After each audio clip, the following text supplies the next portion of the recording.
Ursa as well as Aldous Harke show the versatility in him as a carry player. So they don't need to really limit themselves to do that. And it seems this time they're not going to just ban out only the offlaners. They will ban the monkey out. I think that's appropriate after that last game. Right. And we were saying at the end of their series yesterday, it's like, well, our team's going to be first picking Omni against VP anymore because they beat Omni twice. So the fact that we're banning it shows a lot of respects our TK's Omni, but also shows that VP can beat it. So why not let it through? A Magnus. A lot of faith being put in the Magnus. Just the first one today? First one today. Yeah, and VP really liked this hero for sure. When they beat TNC with it, that's what they played in 2 games. This is a good example of what we were talking about earlier, the team style meta, in that these guys do favour it, and they favour it very much in the early picks. Other teams not even looking at it at all. Right. I do like when Pasha's playing these type of heroes for them too, these like big team fighters. Just personally, I know he's played a lot of the Legion Commander and all that, but this also gives him a lot more the scaling potential and objective taking as well, because then you always amplify your other cores as well. Right. The Legion is like one of his least team fighty heroes in the offlane, for sure. And they are gonna go with the Omni. We can see a lot of effect if he uses the Omni Treant. This feels like a deja vu. I don't know. It's like I've seen this before. This Omni Treant combo. Into Mag as well seems pretty good. The heal, the Guardian Angel versus these, which we're assuming is they're gonna pick a lot of like physical carries. Oh, four games in a row of Ursa. 4 in a row of Ursa. Maybe there's something about the hero that we just don't know. They do love it. Yeah, he's a very strong laning core. Like you can just leave him alone against any offlaner. He's going to be perfectly fine. Sanking was actually one of the heroes that is much harder for Ursa to deal with. And that was Sanking plus Warlock. I think that was a big thing why that last game did not go as well for the Ursa pick. So now they know it's just going to be like an Omni most likely. Maybe a Treant might be there, but at least against an Omni he's going to be fine. There's going to be a lot of kill potential on him. But the Omni Guardian Angel, very good against the Magnus. So you have something to protect your team with if he ever throws out the reverse polarity.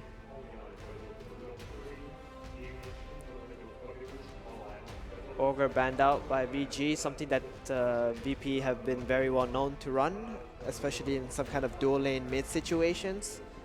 Very hard to deal with. The Empower Bloodlust, don't want to have to deal with like the double empowering a hero up and just buffing him up. And Treant is actually one of those supports that cannot go mid because you want to utilize his invisibility, and on mid lane there aren't really any trees there for him to sit around in.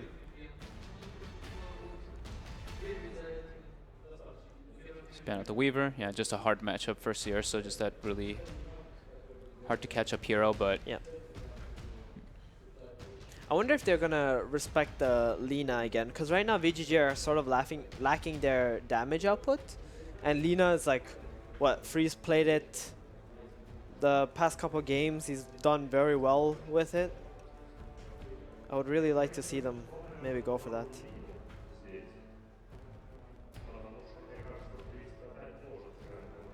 So they do still focus the Shadow Fiend ban. I think that's, probably no one's one of his best heroes, and I think like we all were kind of saying, I'd like to see no one on one of those kind of physical dealers and objective takers, especially if they're going to be taking the Ursa every single time. They need somebody who can take buildings. I mean, BGJ ban it when there's a Magnus. Like typically you're picking melee cores, but I think they recognize, hey, they struggled last game because they had no building hitter. Let's just ban out an SF even though they have Magnus. Yeah, and last time VGJ played with the Omni Treant, they had Shadow Fiend themselves.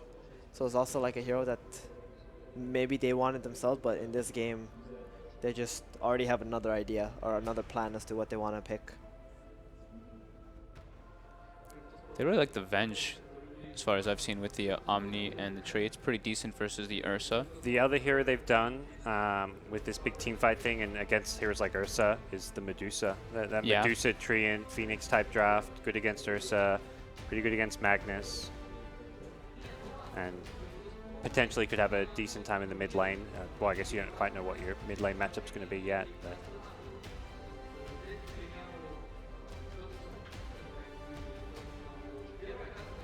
burning through a lot of their time for this one. Some teams do snap pick on the third pick, but this one is, they're trying to get a favorable matchup. They probably don't want to show their aggressive hero just yet, even though they do see the Ursa.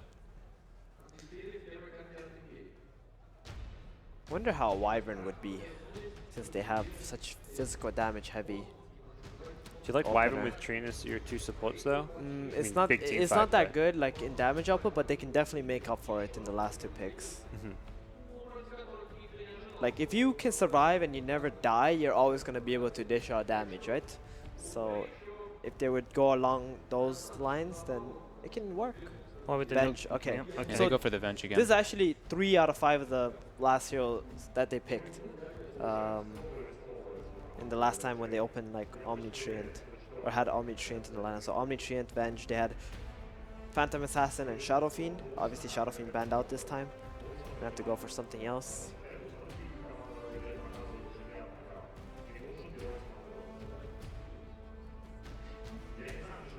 And still showing some flexibility because Venge can be like core or support. Right. So it doesn't even give VP the info like, all right, we're up against a core Venge. They don't know for sure yet. Is CM still open? It's very important when you're second pick that you're constantly hiding heroes. Oh, a point for Paul here. There's Crystal Maiden. Got him. Yeah. Maybe he's the real professional analyst. He needs to start doing predictions for all of us. No, thank you. cannot comprehend the responsibility of that. Yeah, just again another hero that doesn't really give any information. Like these teams, they're in a very nerve-wracking situation. They don't really want to show anything, so oftentimes they will just pick a hero. Maybe it's not the best hero for the situation, but just something that can hide, and just keep trying to get some information. Someone's got to crack first, right? It also does give them like magic team fight as well with the freezing field. It makes them have to prioritize a stun and disable on the CM in those situations. Great versus Guardian Angel. And now BGJ got the Lina. They got their Lina. Freeze Lina. We were talking about the talent decisions were a little bit different from what we've seen at this tournament in the last game.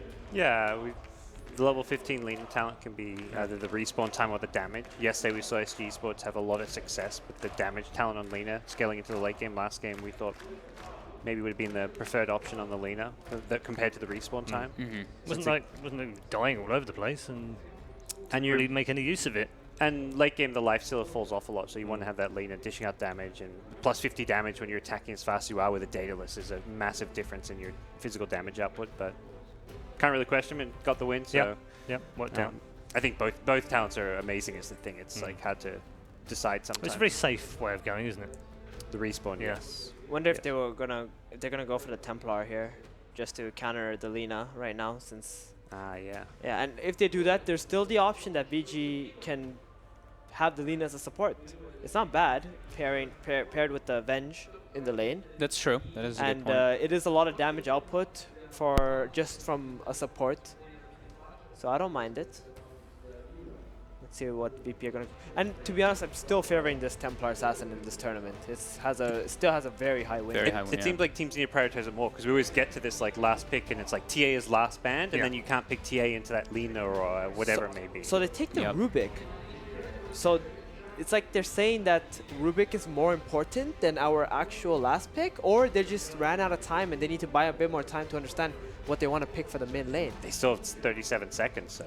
Yeah, but it's very good versus like the Omni Knight, right? Like you can get the spells from the Omni if you can get Repel. And the Treant. Actually, all four heroes you can get great spells. Very good spells. Very good spells, yeah.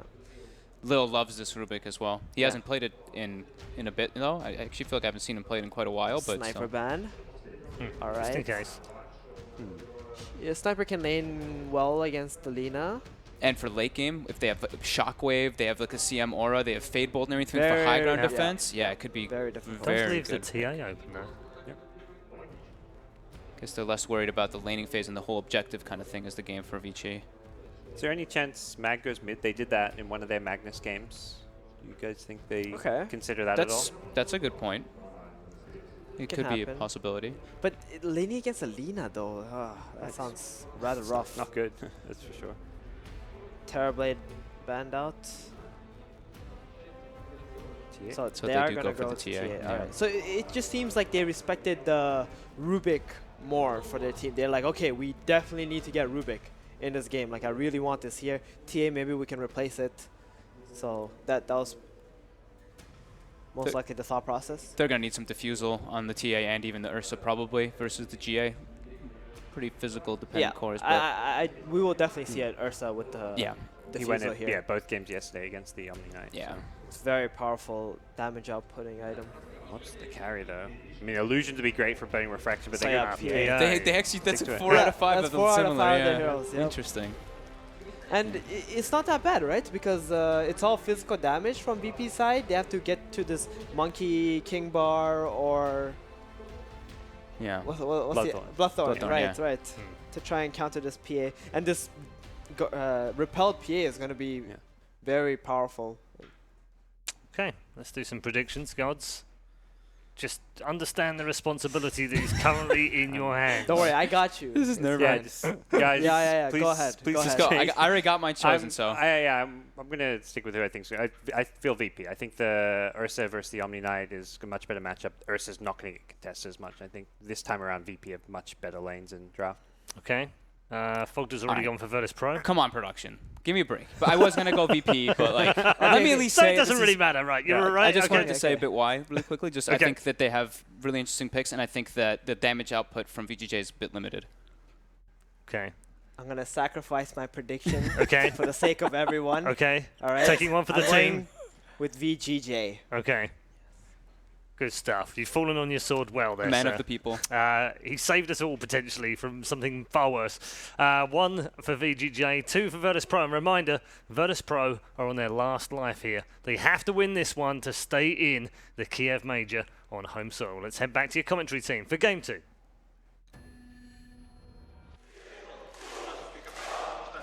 You can hear it, Sin.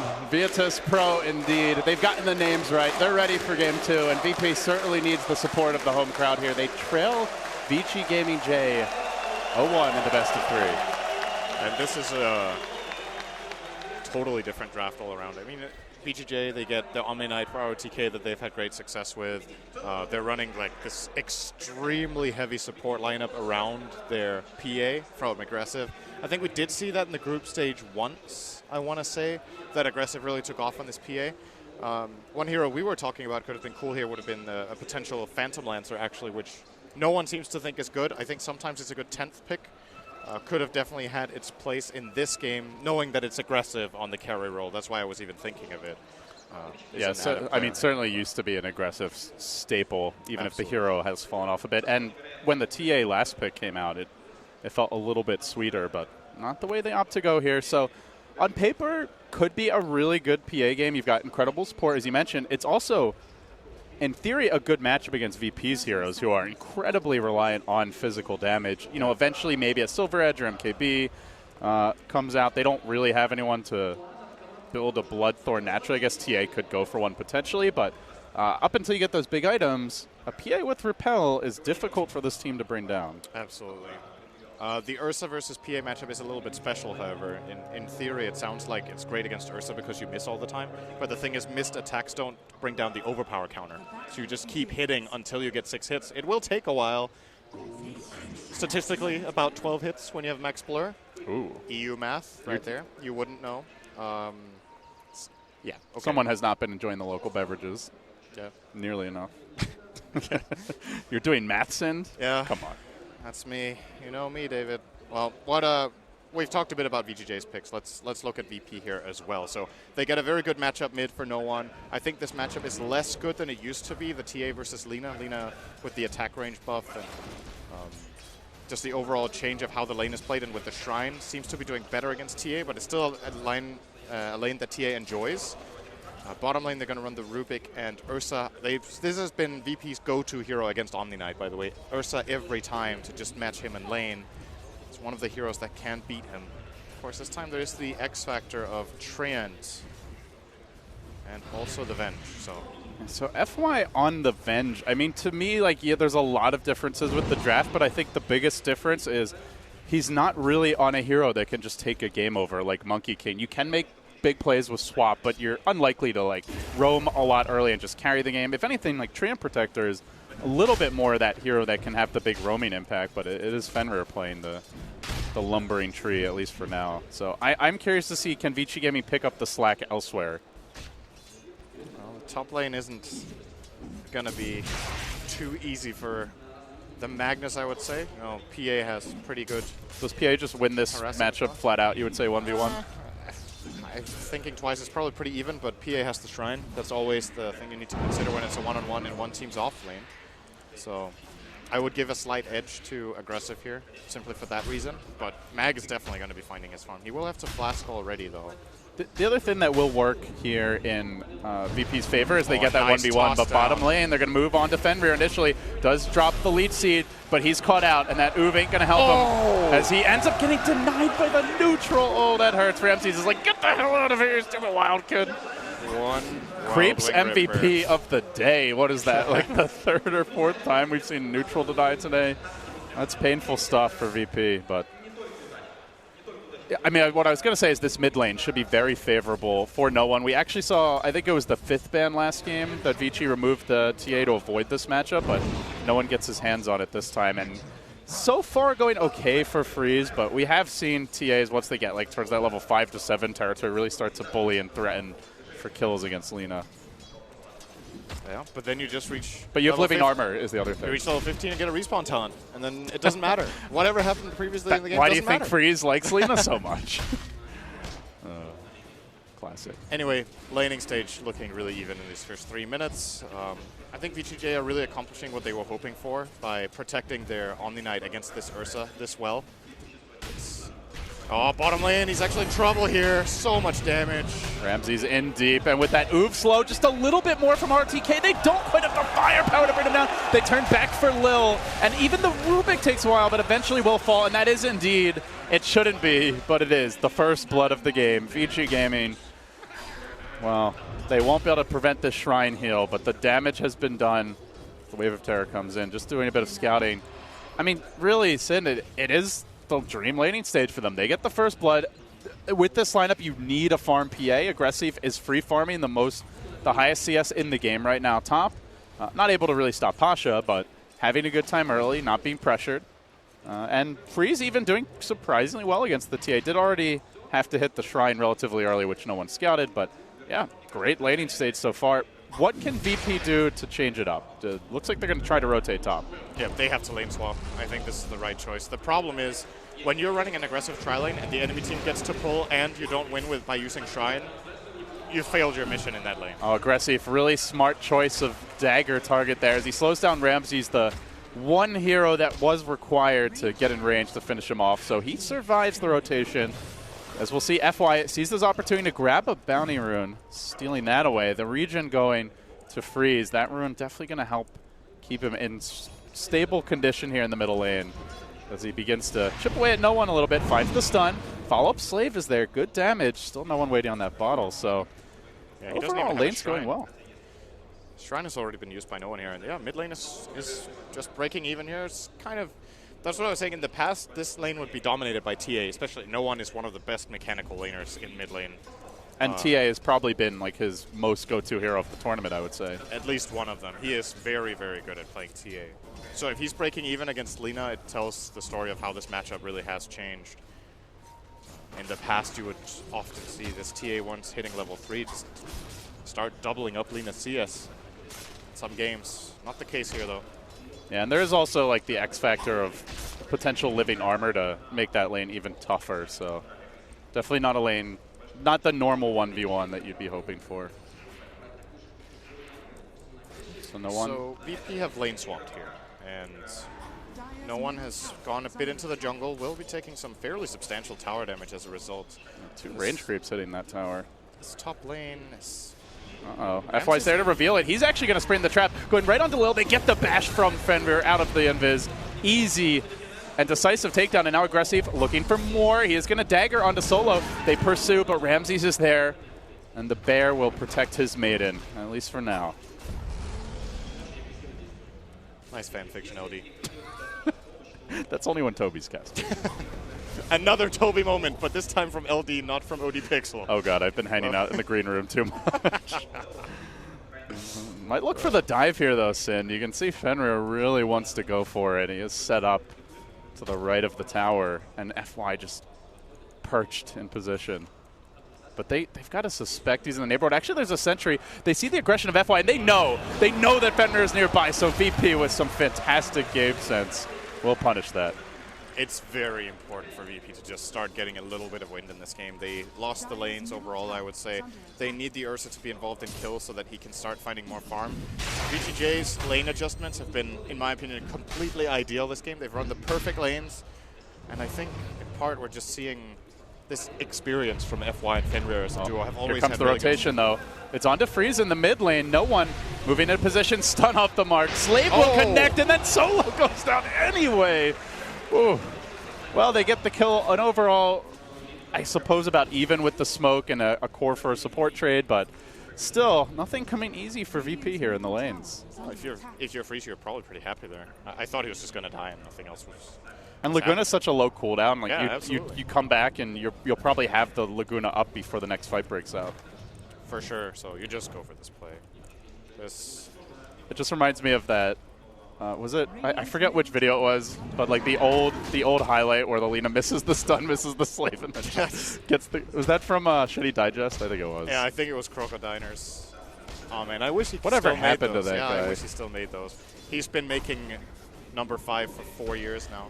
Hopefully it comes out next Monday. Someday.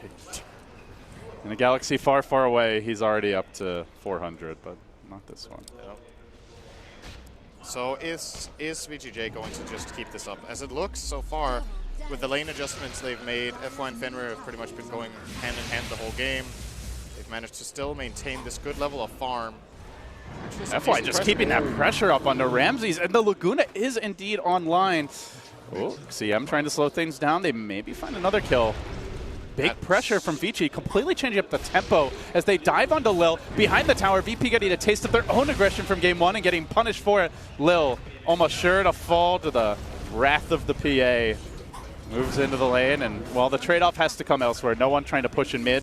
Nobody contesting RTK bottom, who says, great, I'm building a Midas, and I'm going to play my more standard in this patch style of 3 position. Yep. Finally, Magnus will show up, but Omni Knight has a pretty big advantage here and might even want to try to pressure this Magnus. He has a 1,300 net worth advantage on right now, actually. How does VP get back into its in? Because this looks, I mean, the gold, like the graphs aren't that bad, but it feels like on paper they're really going to struggle to deal with a farm PA given the heroes they have.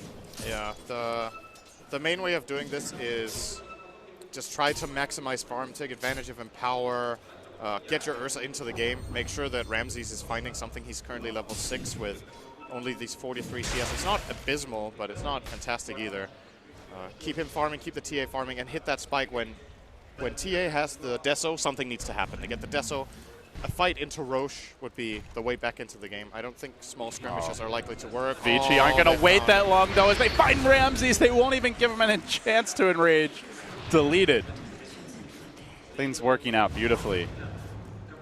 For Vici Gaming, at least. Not so much for VP. And now rolling onto a tower. Again, like I can't stress enough, this tempo is such a change-up for Vici, who have shown much more of a propensity to farm, generally to play more passively, go for like mid to late game timings, build early Midas. And they do that with RTK this game, as he is well on his way to one. But the rest of the team showing that old school FY Fenrir dual roam action and making it work. Yeah, that's 2 towers down. I would imagine the bottom tower's on the menu soon enough. Nice damage onto the mag. Good RP here. Oh, he does RP, but away from the tower, and it's he only can a still defensive die, RP. Aggressive, now charging in, trying to find the fault. The dagger comes in. That's a big dive. They're going to go for it, though. It looks like the jump on Lil's about to happen. None. He commits, gets the crit, gets the kill, survives for now. RTK can keep him alive with the heal coming through. The living armor, too. They're going to go for Pasha as well. Huge dive from FY. No one there forced to rotate to try and turn this thing around. They all stay in fighting condition. RTK now in pretty far. He's about to get the repel. There's no real chase mechanism here as no one is going for the Deso. Doesn't have the blink yet, so a clean disengage from Vici Gaming. Oh, that's scary when they can just dive you at will like that and get away scot-free. Omni Knight made that possible. Excellent analysis. Yep, thank you very much. He cast his spells and they stayed alive. But seriously, it's just they don't have great solutions for the PA when she's getting heals, repels. There is not all that much burst damage to combo with the RP. So, you know, to your point, Omni Knight is just the Omni Knight PA duo is just going to be a huge problem for VP moving forward. Speaking of Omni Knight, it's actually massively surprising for me to see him not skill Guardian Angel when we talk about just how good their physical damage output is on the VP side. They didn't need it there. They could have been in a position where that would have been great. I think RTK was holding onto a skill point on level 8 just in case. And now he feels confident after that play. Okay, if we can get away with that, we don't need my ulti. I'm just going to skill 4 and Degenora instead. So currently not sitting on a skill point should a fight break out for the GA. And like, if fights start to go bad, you're just screwed because you're never running away from a PA with Repel, with the level 4 Degenar. And it's also, I think, worth mentioning, it really hampers Ursa and TA in fights. These are heroes that need to chase. They don't have the best range. You know, we don't see Alina or Shadow Fiend on the VP lineup this game, so Degenar this game is more of a problem than in a lot of other cases. Absolutely. It's worth maxing here for sure over Repel, I would say, this type of game. You just need the Repel to basically either take off a TA trap or take off Frostbite. Those are the main benefits. If you get RP'd, you know, doesn't really matter. Maybe you can counterplay Skewer with it as well if you're really quick. But any level of Repel will manage to do that. Solo in all kinds of trouble. This VP support duo has not been living a very charmed life. Is aggressive, sees an easy bucket of gold, and he shall collect it. FY coming in just to look for that follow-up kill. Not happening. 7-2 send. VP. Well, we've heard the Na'Vi chants. They might need that old Na'Vi magic to turn this game around because in the mid lane, no one's going to get caught out too. With ROTK here, the Laguna committed. Do they have detection? Doesn't look like it. They'll just stun the ground again, and they'll retreat. So good steal from low. Able to get away. I want to say this is the only reason they picked Rubik. It's a great pick against Omni Knight. Stealing Purification through such a high impact spell. Guardian Angel is a high impact steal. The Repel, all of Omni's spells are amazing to get as Rubik. Also against Overgrowth, can make for some good counterplays. Omni's generally a hero you're very happy to see as a Rubik, at least in a vacuum. Yeah. Vici Gaming will move into the Roche pit here, and they get to work on the Rockman. Do we see VP consider a contest? They're low on mana here for Pasha. He's going to have to go all the way back to base. He is about 40 gold away from the blink, but they're hesitating. He might be able to come back and debut the blink RP. They're also going to have Deso. This could be a very big power spike for VP, especially since Vici seemed indecisive about walking into the pit. This is the moment they were waiting for. These two items. Almost the Vlads as well. Exactly. They would have loved to have that as well, but he's going to get it now from this wave. They're probably going to let him pick that up, and then we will see them smoke more than likely, looking for a fight. If that fight is successful, they can get Roche. If they don't get to smoke in time, however, will not get the Roche. But they do have a lane ward mid. I think they may have seen Pasha walk out with the blink. Fenrir is just fully visible walking through the lane there. This should not come as a surprise to VP at all, where VGJ are posted up. So after all that build-up, no climax, not yet anyway, but Vici trying to force the issue. They go back to the pit. They do reveal RTK mid, but a very difficult target to bring down. They only have the RP to keep him in place when that repel's online, and the Roshan shall commence now. VP not really showing signs of a contest as of yet. They just leave the Ursa mid to shove out the lane. The Roche down to almost half HP already. Do we see that smoke up? They are going to make their move. VP surging towards the pit. Do they get here in time? FY out in front. He will scout things out as the observer on the high ground. He reveals Ramses. He's happy to sacrifice his life if that's what it takes, and he gets the stun, and it's on the Meg. Huge catch, keeping Pasha away, but the Roche isn't dead yet. CMO getting dropped solo with the zoning play, and now the RP. After it all, he waits, and into the waiting side blades. No one will strike. Fights for VP, pulling it out of the hat. ROTK. It's going to be 5, maybe? Not quite, but they'll take the Roche too. Oh, it looked good initially for Vici, but Sind, where was the follow-up damage? I think Vici also seemed a little bit indecisive there. Moving the Venge out is a good play to secure the Roche, but they completely gave up on the Roche. If Venge is there buying time, they can at least finish the Aegis and then see what they can play from there. But they got scared and backed off and just sacrificed their Venge for absolutely 0 gain. You're going to see it here. They're backing off. He's stuck here. He can't get saved by the Omni Knight. There's already a 4-on-5. This Overgrowth is great, but the damage isn't there. Lina can't connect in. And now Magnus with this beautiful RP skewer, even getting the invisible treant in it as well. Yeah, I mean, when you watch the play again, it's clear there were two different calls. FY's call was, I'm going to stall, you guys finish Roche. The rest of the team was like, no, let's just back and reset and then try and take a fight. And they didn't have time to. They got punished for it. So, not often you see a team with that many veteran players not on the same page, I would say, though. Perhaps some strong competing heads in the room. In any case, hard to know. It is all speculation, but does not work out for Vici. And at the end of the day, for Vici J as well, you need to consider, you know, this is the condition that VP can come back in the game on, is getting into the Roche pit. So I understand their desire to take Roche so VP can't do it, but maybe the better approach is play map control, make sure you have vision, and then if VP try to go for it, you counterplay them. This is basically serving a better opportunity that VP could have found for themselves for a Roshan that they weren't really that fast at taking. I mean, it's great, you've got a PA and a Vengeful Spirit with her aura and the minus armor, but the PA is not that strong yet. She's level 9. The Roche took forever. And VP got so much out of this. This is a huge swing. It's about 6K on gold and experience in just the blink of an eye. And now they're not going to let go on the pressure. 2-shot by No One bottom lane. Didn't even use his DD. Might have been a 1-shot. Yeah, remember when we were laning 1v1 and you thought you were getting the better of me? That time is over, says No One. That's scary. The blink already picked up to go with that Desolator. Now 1,000 gold in the bang as well, and the crowd behind them. VP surging into position. They move towards the mid-tier 1 and systematically look to dismantle the outer perimeter of Vici Gaming structures. This tower soon to fall mid. Fenrir does drop the sentry, but he walks into one. In doing so, gets caught, swings that big paw of his, but quickly falls, and now the tower even more exposed, even less protected. FY also going to be scouted out here by the trap, and now gets the slow. The blink forward from Ramses. Commitment as ROTK finds himself in too deep. He's going to fall, and he also gives up the level 1 repel. VP in full-on bloodlust. They dive towards Freeze. They kill him again. It's completely crumbling.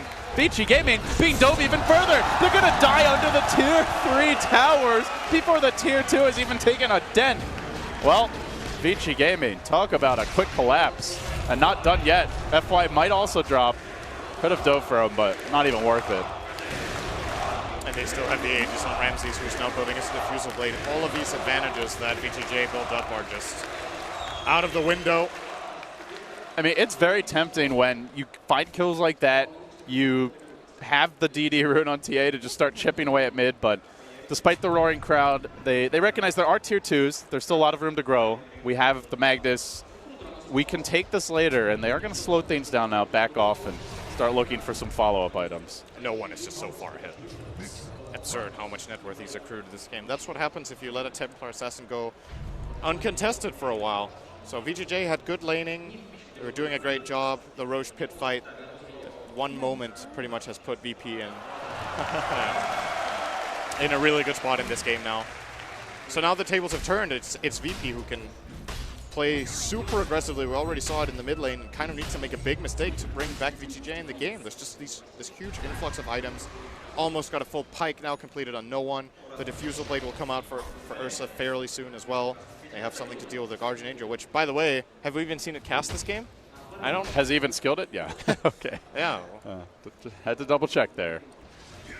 No, we haven't felt the impact of the Omni Knight in the larger team fights. It was in the early skirmishes where he really did a lot.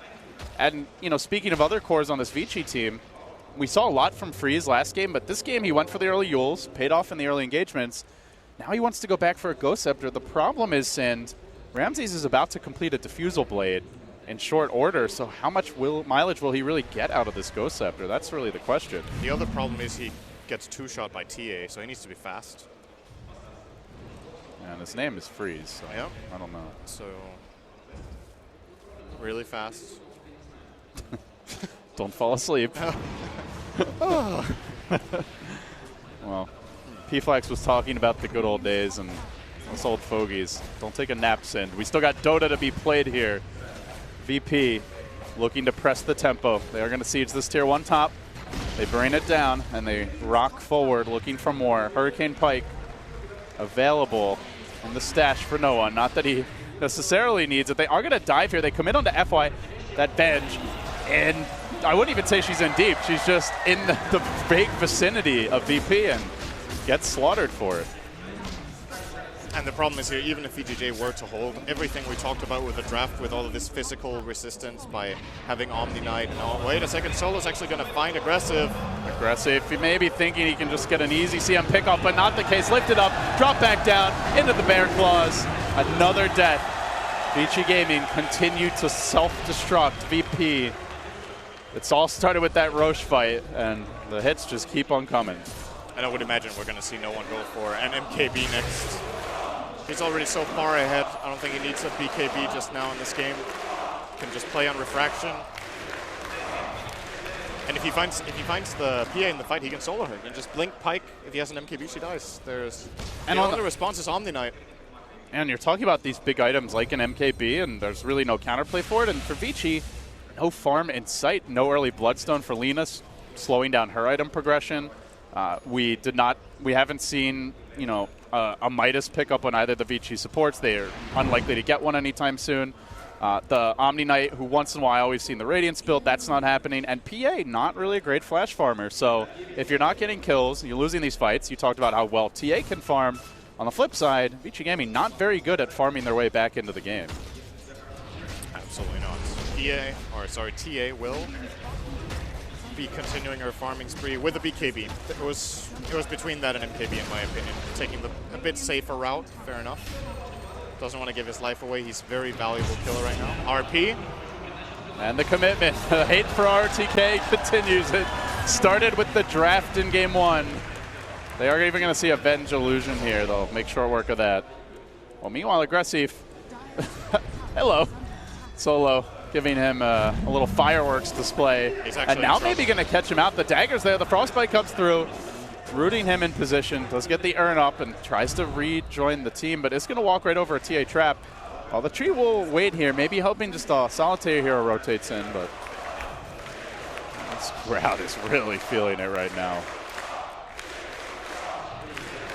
It's hard to find a bright side for VGJ right now because of how difficult it is to get themselves into a good fight.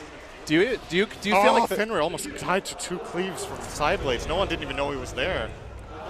And now going to find Freeze. He almost got 2 for nothing. Oh, quick picks. Nice go step to Freeze. He didn't have it, but did he change his mind? He's changed his mind quite a few times this game, and I think that, you know, that speaks just to the state of the game where you're desperate to find that one item that can turn things on their head. But first of all, just farming those items is a tall task, and secondly, I don't know if any of those items are really going to be enough. It feels like it's just going to take some big misplays from VP. Do you see Vici Gaming just being able to like turtle up and even take the site? Do they have a shot with Anything the disadvantage they're at? can happen to Virtus Pro in the enemy team space. Anything. There's been mysterious things happening around the opponent base. It's like the Bermuda Triangle of Dota. Yes, exactly. Suddenly you go and your heroes just disappear.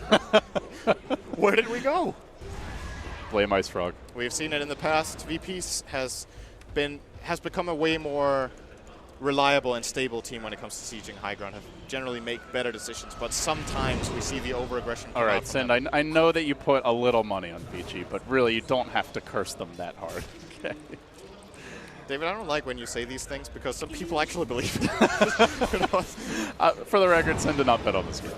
On this game? Now you make it sound like I bet on other games. What's wrong? You said it, not me. You implied it. You're reading too deep into this. LD. Touche. All right, so Vici are going to smoke here. They'll make the rotation down towards bottom. VP, confident push. They do have a Shadow Blade up on Pasha. He might be able to initiate, set things up. There's a Radiant Sentry Ward, but they're not going to walk close enough to it. They see the Ursa. More importantly, they get eyes on the Mag. That is a good way to start the fight. They drop the Sentry as well. And they're going to pull him back in. He just skewers off to the left. He will get stunned by the Tree Bash. They get the kill. They live to tell the tale. It is something. For a second there, I was kind of thinking they'd like go on the Ursa and the Mag would just come in and hit a 4-hero RP, but he actually had a moment of opportunity. Yeah. There was a brief moment when he went for the skewer that he could have got a great RP, but I think good decision not to go for it. The backup wasn't there from his team, and they just sacked this one hero. It's not too big of a deal for VP to lose their Mag. As long as TA is farming this hard, these kills don't actually matter that much. Well, I don't know if we're going to see that MKB. No one just going straight for the the Orchid and this could be going bad for the Roche sneak for here. Vici Vici Gaming committing for this, but Solo's there. He's aware of it, and no one comes into the pit. Drops the BKB. Is going to be, for now, locked down and dealt with, as RTK will deploy the Guardian's Angel to try and keep the team in fighting shape. Fenrir already committing the overgrowth as they lunge forward. Do they have the damage to bring down? Ramsey's low, but not dead yet. No one. Still cleaning up. Still slaughtering VP. Find 3, and now another Roche will be there as Vici rolling the dice. Kind of a desperation Roshan.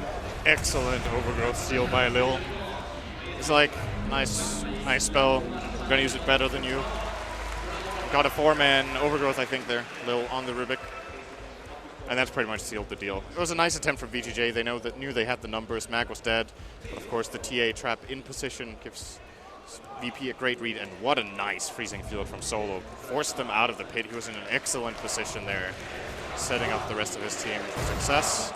And last game, we've seen like a tale of 2 Crystal Maidens. Last game was just the worthless, has a bad start and just feeds the whole game. See, in this game, huge impact, even going later into the game, 27 minutes. Freeze is standing on a TA trap. No, it was said way earlier by no one. Not again. 1, 2. It's going to take maybe 4 here. Goes for the stun. And does make it out. Close call, though, as Lil came in, but does not have the blink picked up yet, or that would be a dead freeze. That extra health from Bloodstone paying off. Doesn't lose the charges. He's already down to 8, however, in that. This TA has higher net worth than the 2 top enemy cores combined. So no one needs to screw up massively to drop this game on the floor right now. Almost has a full Bloodthorn now if he wants to buy it. Can buy the Orchid component already if he wants to. Not really sure what he's waiting for. And when the TA is that far ahead of a Phantom Assassin, then you start to worry, like, will Aggressive even be relevant in fights? I suppose the Omni Knight is the X factor here to try and keep him safe, but the Bloodthorn, that's the Bloodthorn. You've got a Diffusal Blade on Ramses. Yeah, Bloodthorn is nice here, not only because, of course, he breaks the evasion of the PA, but it gives him the option to choose between that and Soundsing. Here we go, though. Are you sure you want to do that? He swaps no one in. No one says, great, I'm not trapped in here with you. You're trapped in here with me. Lays out 3 and looks for the 4th, jumping onto Aggressive, forcing him back towards the well. Yeah, that was an ambitious swap, and one that did not pay off. Still has BKB, still has Aegis. They continue to dive for Vici Gaming. Sensing opportunity, they turn back for the tower, but any moment, they are prepped, poised to lunge in for additional kills. They'll take down the bottom lane of Raxus. VP could potentially just rotate straight on mid. The creeps have already arrived. What looked like a Vici Gaming favored start has quickly devolved into a VP slaughterhouse. They're going to bring down that mid-tier 3 too. Any moment now, if they want, they can go for these kills, but it's the objectives they focus on. As you mentioned, Sin, a lot more discipline nowadays.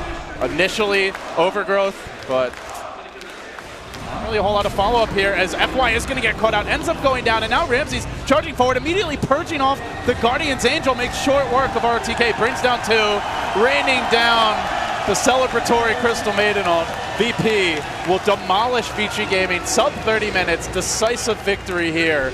After a shaky start, they pull it together. And another Game 3 is incoming. Maybe the most we've ever had at a Valve event, at least like per game. Pretty much seems to be the story of this tournament, that there's always the comeback game when we go into Game 3. VP seemed to learn some important lessons from game number 1 and are applying them here. No one. 921 GPM on TA. He almost broke the 1,000 mark on the 0, playing the perfect game. And we were praising VGJ for great laning decisions. I stand by that. I think they did the right things, what they could. It's just that one Roche fight. If they go so wrong, you drop all of your advantage on the floor and more. It wasn't just that VP came back into the game. VP took a commanding lead, and they have the type of lineup that just snowballs over you. And Snowball, they did a good job at balancing farm with fighting after that Roshan fight. Weren't over-aggressive, but still finding the pickoffs, finding the opportunities. So with that, I think the lesson here, Paul, don't poke the bear, because it has teeth, it has fangs, and it will bite back. Indeed, LD, the Virtus Pro bear has shown its teeth in game number 2, and the bear was definitely upset. They've come roaring back. It's now 1-1. The hometown team have a chance to advance to the semi-final. Still one more game to go, but what a performance by no one in particular. Yeah. Holy cow, that was some TA.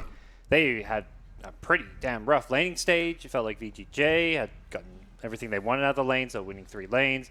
No one's TA was doing pretty decent in farm, but with how everything had fallen apart, it felt like there wasn't going to be much hope for VP if they didn't have a spectacular performance like that. Yep, came at the right time, Fogged. Just when they got their back to the wall. Absolutely. I think it was the Roche fight.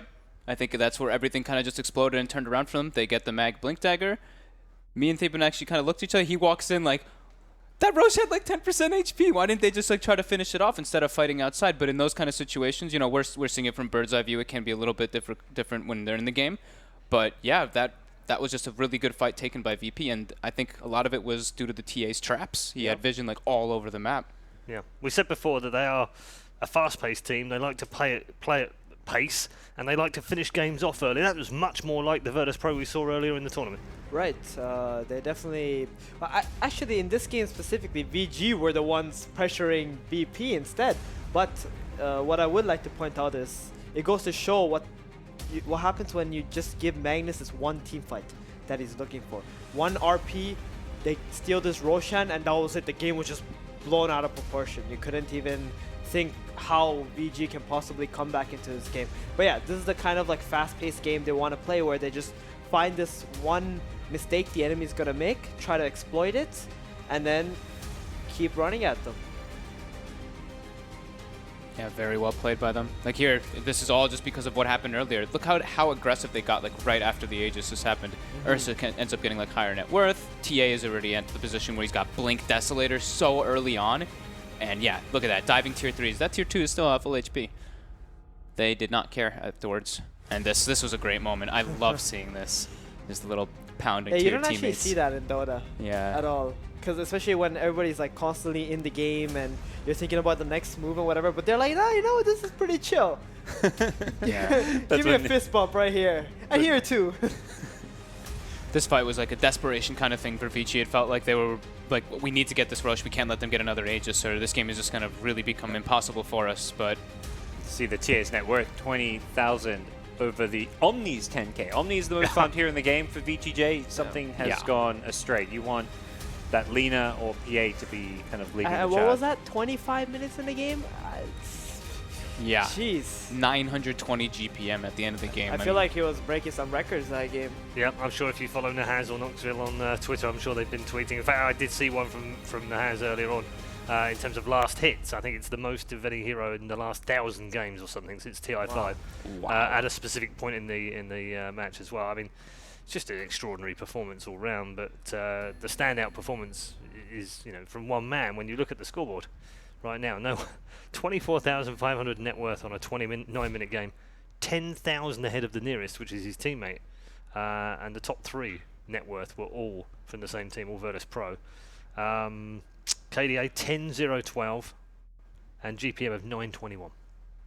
Yeah, maybe you get rid of this guy's SF and TA in the third, fourth every single time, because this guy boasts incredible records on these two heroes. We were also talking about like the matchups in the game, right? Like Templar versus Lina. Sure, the laning went a little better for the Lina, but like going into the game, the Lina can't just burst a Templar assassin. It's very hard to play the game, and the TA traps were also very helpful to spotting out VG heroes. We saw no one just blink and kill Lina out of nowhere because like he walked over a trap, things like that.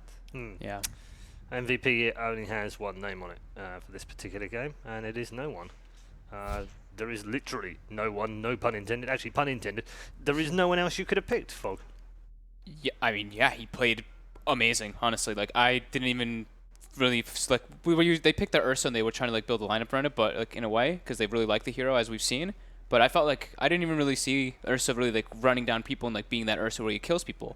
This guy was breaking records all over. Look at the graphs. Everything is like over the graphs. Does that say over 100% kill participation? Or am I reading it wrong? Not quite that good. But yeah, 10-0-12 in a 24 kill game. So that's not 100%, but not far off. That's in